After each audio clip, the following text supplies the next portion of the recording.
Chief justice साहब, मैं आपसे पूछता हूं, आपने अपने कमेंट्स तो न्यू प्लेक्स के बारे में भी दिए थे, आपने अपने कमेंट्स तो ये फैल्कन मॉल के बारे में भी दिए थे, तो आपने कमिश्नर से ये क्यों नहीं कहा कि सारी मशीनरी लो, और जैसे कि आप कह रहे थे कि नसला टावर गिरा दो, और नसला टावर के बाद न्यू प्लेक्स भी गिरा दो, उसके बाद फैल्कन मॉल भी गिरा दो, तो ये ऑर्डर आपने क्यों नहीं किया?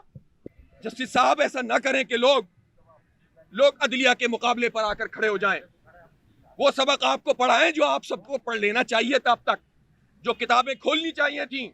2019 में सुप्रीम कोर्ट ऑफ पाकिस्तान में केस आया, चीफ जस्टिस साकिब निसार साहब थे, और वहां पर जो सीडीए था उसने प्ली ली कि ये जो ग्रैंड हयात होटल है उसकी जगह पर जो तामीरात हो रही हैं ये नाजायज है, ये नेशनल पार्क की जगह के ऊपर तामीरात हो रही हैं। Chief justice of Pakistan Saqib Nisar ने कहा कि ये सीडीए वाले 13 साल से कहां सो रहे थे जब इमारत बन रही थी, और उन्होंने कहा कि अगर इन 2 टावर्स को गिराया जाएगा तो सुप्रीम कोर्ट समेत ये सारी बिल्डिंगें और आधा इस्लामाबाद गिराना पड़ेगा।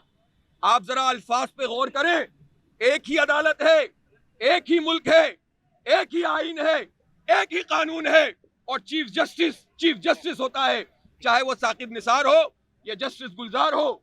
वो तो तारीख बताएगी कि किसका नाम किस सतह पे रखा जाएगा। सबको मालूम है कि इसमें किसका क्या कैरेक्टर होता है। लेकिन मैं पूछना चाहता हूं कि फिर उसके बाद आपने 18 अरब रुपए जुर्माने में उसको रेगुलराइज करने का फैसला किया, और उसके बाद क्या हुआ? 3 साल हो गए हैं, हयात रेजेंसी और ग्रैंड हयात होटल का फैसले की तफसील सामने नहीं आ सकी। नस्ला टावर पे आप रोज 2 मरतबा कहते हैं, कभी बम से उड़ा दो और कभी पूरे शहर की मशीनरी लाकर इसको तहस नहस कर दो। 2 कानून नहीं चलेंगे। कल मैं इंशाल्लाह सुप्रीम कोर्ट ऑफ पाकिस्तान की रजिस्ट्री में खुद जाऊंगा, इंशाल्लाह मैं जाऊंगा वहां पर। और जस्टिस साहब, आपको ये इख्तियार है कि आप या तो मुझ पर तौहीन अदालत का मुकदमा लगाएं और अंदर कर दीजिएगा, वरना कराची के 3 करोड़ लोगों का मुकदमा सुनिएगा और अल्लाह को हाजिर नाजिर जानकर फैसला कीजिएगा। ये जुल्म हम नहीं होने देंगे। ये जुल्म है कि आप एक पाकिस्तान में 2 पाकिस्तान बनाएं। हफीज पाशा का वो हयात रेजेंसी है, हफीज पाशा इमरान खान के दोस्त हैं, रिपोर्टें छप रही हैं कि पीएम के फ्लैट्स भी उसमें मौजूद हैं। मैं तहकीकात का मुतालबा करता हूं, रिपोर्ट छप रही हैं, जजों के भी मौजूद हैं। और एक और अहम बात बताऊं, इस 3 रुकनी बेंच ने जिसने फैसला किया कि नस्ला टावर को गिरा दो, उसमें जस्टिस एहसन भी मौजूद हैं, और ये वही जस्टिस एहसन है जो हयात रेजेंसी की बेंच में भी मौजूद थे। वहां दूसरा फैसला कर रहे थे, यहां दूसरा फैसला कर रहे हैं। चीफ जस्टिस साहब जब ये कहते हैं कि मैं पीएसएचएस में रहता था और यहां से गुजरता था, और मैं जब गुजरता हूं तो मेरे जज्बात उमड़ आते हैं, तो वो भी इस बात को जानते हैं और पूरी जुडिशरी इस बात को जानती है कि जब किसी जज के जज्बात किसी फैसले में शामिल हो जाएं, उसको सीधा नॉट बिफोर मी लिखना चाहिए। उसको फिर फैसला करने का कोई हक नहीं होना चाहिए। लेकिन फैसला हो रहा है।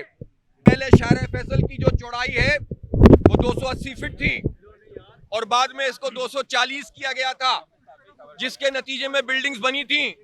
मैं पूछना चाहता हूं कि मेट्रोपोल से लेकर क्या पूरा एयरपोर्ट तक आप सारी बिल्डिंगें तोड़ेंगे इस बुनियाद पर, और सबका तस्करा क्यों नहीं होता? सिर्फ नस्ला टावर में क्या ऐसी जिद है?